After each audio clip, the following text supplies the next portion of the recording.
Okay, video 2, we will continue here with renal failure.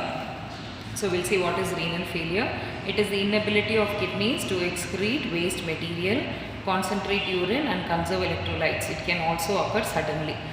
Okay, now when we say when it occurs suddenly only, we call the condition to be acute renal failure. So what exactly happens when the kidney is not able to excrete the waste, which is the main function of the urine, concentrate the urine and conserve electrolytes. So when these are not happening is when what happens is a person ends up having renal failure. So under that we will see first what is acute renal failure. So acute renal failure, it refers to any abrupt sudden deterioration in renal function. So when the renal is not, or the kidney is not able to function all of a sudden, then we call that to be acute renal failure. So regardless of etiology and may result from primary renal disorders as well as systemic and vascular disorders.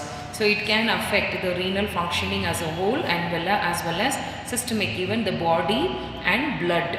Okay, it affects all the functioning of the blood, that is the vascular and the systemic functions.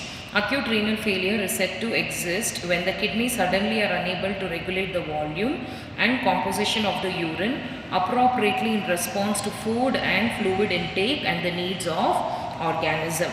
So all of a sudden when the kidney is unable to function normally, okay, or when the urine output also is affected in response to food and fluid intake and the needs of the organism.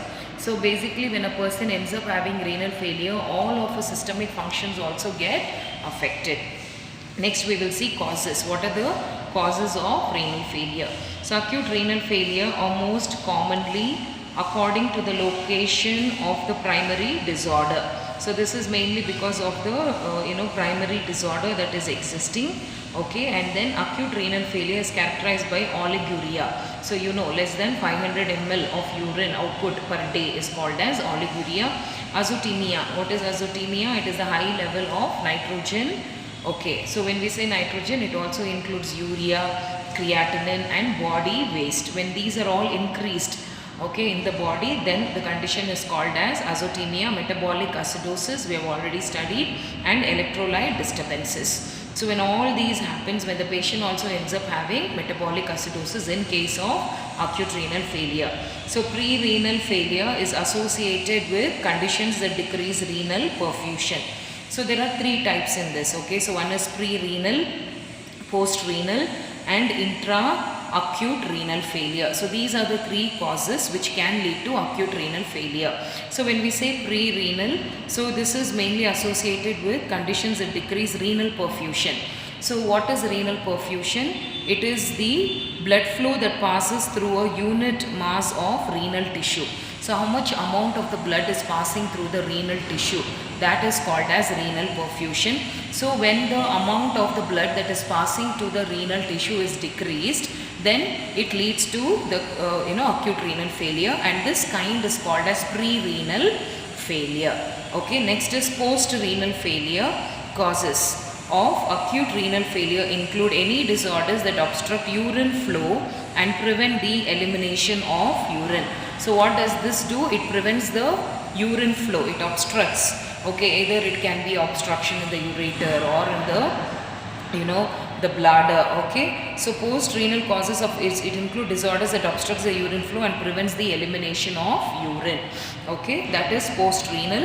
And you have intra-acute renal failure or acute tubular necrosis.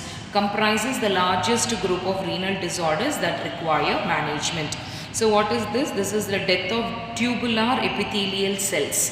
So when we say acute tubular necrosis, the death of the tubular epithelial cells happen. Okay, it comprises the largest group of renal disorders that requires management. Okay, so next, you don't require pathophysiology, but because it is in the book, I'll just read out and explain to you. So causes mainly you should know: pre-renal, post-renal, intra-acute renal failure. Okay, next moving on to pathophysiology, just to give you an idea. So acute renal failure is a sudden and almost complete loss of kidney function, that is decreased GFR over a period of hours to day. Although acute renal failure is often thought of a problem seen only in hospitalized patient. So here decreased GFR, already we have seen, right, amount of the blood, okay, that enters into the renal tissue. So GFR, when we say, it checks the amount of blood that flows through the glomeruli each minute. So how much of blood is passing into the glomeruli every minute, okay, that is GFR, which is the glomerular filtration rate. What is this glomeruli? These are the tiny filters in the kidney that filters waste from the blood. So these are the filters which they will filter the waste from the blood. So, you know, when the decreased GFR happens, it is an indication of acute renal failure. It can happen within few hours to days. Although acute renal failure is often thought of a problem seen only in, so mostly this happens with the patient already who are there in the hospital with associated diseases. So acute renal failure manifests as either oliguria. It is manifested as oliguria or anuria or normal urine volume. Most common clinical situation seen in acute renal failure. So you know what is anuria, absence of urine, or it can be like oliguria. Regardless of the volume of urine excreted, with acute renal failure experiencing rising serum creatinine and burn levels and retention of other metabolic waste products normally excreted by the kidney. So what exactly happens here is, the patient will be having acute renal failure. So the burn value increases, azotemia will be there, creatinine will be increased, okay, metabolic waste products also is increased. Okay, and it is not actually, it is not excreted from the kidney as normally as it used to do. Next we will go to clinical manifestation. So you have oliguria, anuria uncommon, nausea, vomiting, drowsiness, edema, hypertension, dehydration, fever and lethargy will be there. So these are the various clinical manifestation. Next, talking about diagnostic evaluation.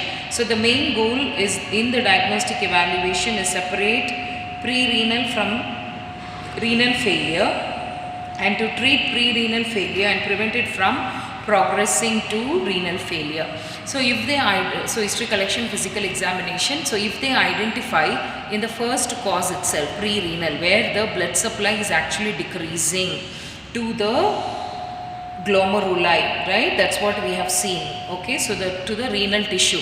So when the blood is decreasing, they have to find out the root cause, and if that is identified, then we can prevent post-renal or intrarenal and renal failure. So that has to be identified and that has to be treated. Then you have urine analysis, measurement of blood urea, nitrogen and creatinine, and blood chemistries are all important in the elevation of acute renal failure. So urine analysis we have to do, then we have to do the blood urea, nitrogen, creatinine level has to be checked. Then blood chemistries are all important in the evaluation of acute renal failure. Okay, so the urine may contain red blood cells, protein and tubular cells, which is generally normal in pre-renal failure. So urine, it might have red blood cells, blood will be there, hematuria. Okay, protein will be increased, tubular cells can be assessed in case of pre-renal failure. Oliguria, we know that 0.5 ml when we see per kg body weight, according to kg only 0.5 ml, overall it will be less than 500 ml of urine output. Then we have edema or hypertension. It may serve to identify the underlying cause, continued decreased in urinary output. Biochemical imbalances can develop rapidly. Laboratory data reflect kidney dysfunction. Then you have hyperkalemia, where the potassium level increases. Then you have hyponatremia, low of sodium. Metabolic acidosis, hypocalcemia, low of calcium level. Then anemia or azotemia. So radiological diagnostic technique should be used with caution because dye is much more toxic to impaired kidney than to normal kidneys. So when they are doing all this diagnostic tests, they should not use dye because it will further lead to damage of the kidney. So that has to be kept in the mind. Ultrasound is recommended. They can do the USG or CT, MRI, that all can be done. Okay, in order to find out if there is any problem that is associated with the kidney, if any obstructive process is indicated. Then coming on to medical management. So here we will see what are the various medical management that has to be carried out. So general management includes fluid therapy, maintaining electrolyte and acid-base balance, regulating electrolyte and blood pressure. So very important, fluid overload should not be there. Already kidney is not functioning properly. Electrolytes has to be maintained properly, acid base, because the patient can end up having metabolic acidosis. So acid base has to be monitored properly. Then methods used to prevent and treat such complications are many, including close attention to nutritional intake and dialysis therapy. So dialysis can be given to the patient based on that nutrition has to be assessed as per the dietitian's order. Fluid therapy for the child with oliguria, renal failure should be designed to replace fluids lost from urinary output, insensible loss and drainage. The adequacy of fluid therapy in patients. So fluid, again, we have to make sure, whether urine output is maintained adequately or not. So maintain intake and output chart and see what can be done to reduce the fluid intake for the individual. The adequacy of fluid therapy in patients with acute renal failure is best judged by changes in weight, serum sodium concentration. So how we will know is serum sodium concentration. Okay, we have to do the check and then assess the weight. If an appropriate volume of fluid of a proper composition has been administered, the patient's weight, okay, if an appropriate volume of fluid of a proper composition has been administered, the patient's weight should decrease by 0.5 to 1% per day. If you are giving adequately, all the electrolytes, sodium and fluid restriction, means the weight will automatically decrease to 0.5 to 1% per day, and it is mainly based upon the tissue catabolism, based upon the metabolism, whereas the serum sodium concentration, so that has to be taken care properly, then the body weight will start decreasing. Then diuretics are reserved for those children whose urine output does not increase despite adequate rehydration. So if the urine output is not increasing, then diuretics will be administered to such individuals so that the urine output will increase. Diuretics should be used with caution if the child has acute tubular necrosis. If the child is having ATN, death of the tubular tissues, epithelial tissues, then diuretics cannot be given. Hyperkalemia is a serious and often life-threatening complication of acute renal failure. So when we say hyperkalemia, means increased potassium level in the blood, and then it is a threatening complication of acute renal failure. So serum potassium level should be closely monitored, sodium, potassium, and it should be treated if the level goes above 5.5 to 6 milliequivalent per liter. If it goes above the normal level, then it has to be treated. So how do we treat that? We can give them kaliexalate. Okay, it is a sodium polystyrene sulfonate resin exchange sodium for potassium. So when you give, it will bind with the extra potassium and it will be excreted. It is a binder. Okay, kaliexalate is a binder which is given prescribed oral dose of 1 gram per kg, or as an enema also we can give, which is 0.5 gram per kg, as opposed to the other permanent forms of treatment. Kaliexalate, it actually removes potassium. It binds with the extra and it will be excreted. So through enema also when you give, it will bind with the extra potassium and it will be excreted. Okay, then sodium bicarbonate is used to treat moderate to severe acidosis. So we know that if the patient is having severe acidosis, then we have to treat it through sodium bicarbonate. Then antihypertensive agents can be given to control neurological and cardiovascular complications. So because increased blood pressure will also lead to stroke. So when you treat hypertension, automatically it will also prevent CNS disorder as well as cardiac vascular complication.